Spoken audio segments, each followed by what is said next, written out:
Hey, it's Rick. Welcome to the channel. In this video, I'll show you how I made this multi-image Wile E Coyote animation cell. I found this reference online of an old cell I had seen at a Disney shop maybe 20 years ago, but I didn't like the background. After rooting around, I found another one with a background I liked a lot, so I'm going to combine the background of one with the cells of another. This is my second attempt at this particular background. During the first attempt, I had some troubles with the frisket pulling the paint up off the board. I think it was because the paint film was too soft. I normally use a flow improver to reduce the appearance of brush strokes and level the paint out, but it does cause the dried paint film to have a little tackiness to it. What I've done here on the second attempt is to omit the flow improver and instead mix the paint with a bit of golden GAC 200. It's a very hard and brittle acrylic additive that causes the final paint film to be harder and less flexible. Good for rigid surfaces like this. And this time I had no problems with paint adhesion. I'm using mostly Liquitex acrylic gouache on gessoed masonite for this job. I like the opacity and matte finish. I also use a toothbrush to create some stippling as seen in the original reference. I'll use a ruling pen to create some of the detail work on the rock faces, and paint in some of the detail with a paintbrush. The reason I'm using airbrush for this is just to get some nice flat colors with no brush strokes.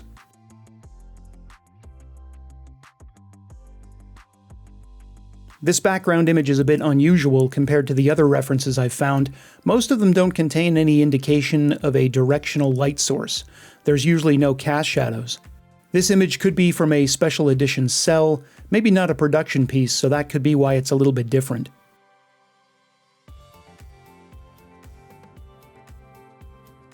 I'm using a Pache VL for most of the work.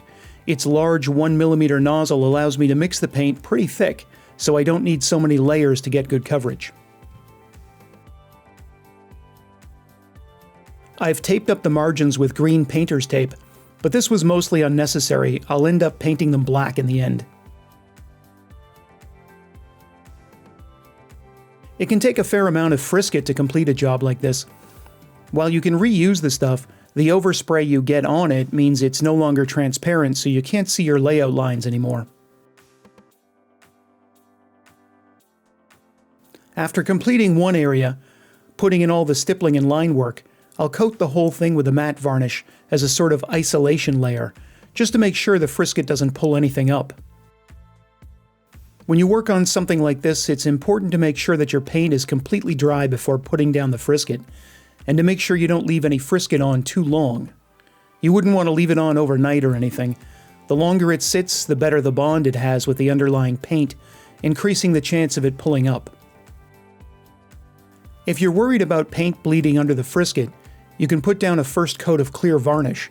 This will seal up the edges of the frisket, ensuring that the next color coat can't bleed under. I did alter the colors on some of the elements here. I used a slightly lighter green for some of the raised grass areas. I found they were visually confusing on the original as all one color. There were a few pieces I missed and had to go back in the end and fill them in. This whole background had to have some image added top and bottom, as the original wasn't the right proportions for this frame. Once the background is totally finished, I can remove the tape and varnish the whole thing to protect it. Then I can start work on the cells. I added a black foam core spacer to the background with rubber cement. This cell will have 5 pieces of glass in it, all of them separated with foam core. I'll use a printout taped to the front of the glass as a guide for where to put the character on the back. I used to create the outlines by drawing them on the glass, freehand with a technical pen and acetate ink, but now I create them in Illustrator and cut them out with my vinyl cutter. I use a low-tack stencil vinyl I got from Amazon. I tried doing this with Oracle vinyl, but it was so sticky that it didn't want to come off the glass. Once the vinyl is down, I spray the line work with an airbrush and acetate ink. It takes a lot of coats to make it opaque. I'm doing it here on my light box so I can check the opacity of it as I work. Once that's done, I can remove the stencil. It's delicate work because the ink is so easily damaged. It doesn't adhere to the glass well. Any slight scratch or even a smudge with your finger will remove it. This is what the final line work looks like. Now it's time to color it in. I used Testor's model enamels for this. The beige isn't quite the right color for this guy. I think it should be more gray, but I didn't want to mix a custom color. You'll see some small pinholes. These are air bubbles. I think from shaking the paint to mix it. There seems to be no way to avoid them, so I'll go back in when the first layer's dry and cover them with another dab of paint. Different colors have different properties. The beige is full of bubbles, but the brown only has a couple. The brown is also much more transparent and has to be put on much thicker to cover. I did have to mix a custom color for the eyes. They're a very pale yellow. This is the second cell. While the first one was about 7 inches tall, this one's about 3 inches. It's done the same as the first, created in Illustrator, cut in vinyl, and sprayed on. This last one is less than an inch tall. He's so small that I couldn't cut it out. The cutter just wouldn't do it. So I had to hand draw this one with a .13mm technical pen. It's a little tricky to paint being so small. I had to use my smallest brush and get really close to see what I was doing. The very last cell is the dust cloud thrown up from his impact. This one I had to airbrush with a Pache Turbo, first making a series of small white dots and then backing that up with a layer of gray. The Turbo is the only airbrush I have capable of working at this scale. When I stacked up all the layers to see how thick it would be, I noticed how dark everything was. I thought I could build a backlight with LED tape, so I tried that, but they just reflect in the layers of glass and look like an infinity mirror, so I abandoned this idea. I made a mistake here and used the wrong type of glass for this project. We think of glass as being perfectly clear, but not all of it is. Regular glass has a bit of a blue tint to it, and the 5 layers in this give the background a bluish tint and definitely limit the light coming in. There is a type of glass that's extra clear. I think it has no iron in it, but I didn't use that here. Oh well, live and learn. I'll know for the next time.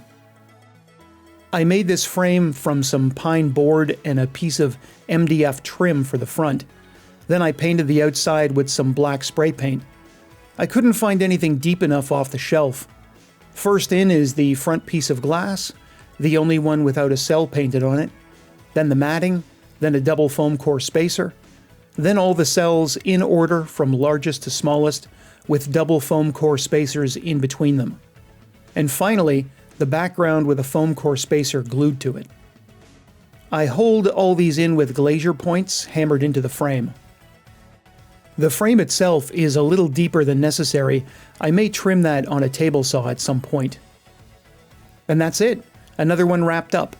I hope you learned something from this video or were inspired to go and make your own cell. Don't forget to hit all the buttons on your way out, and thanks for watching.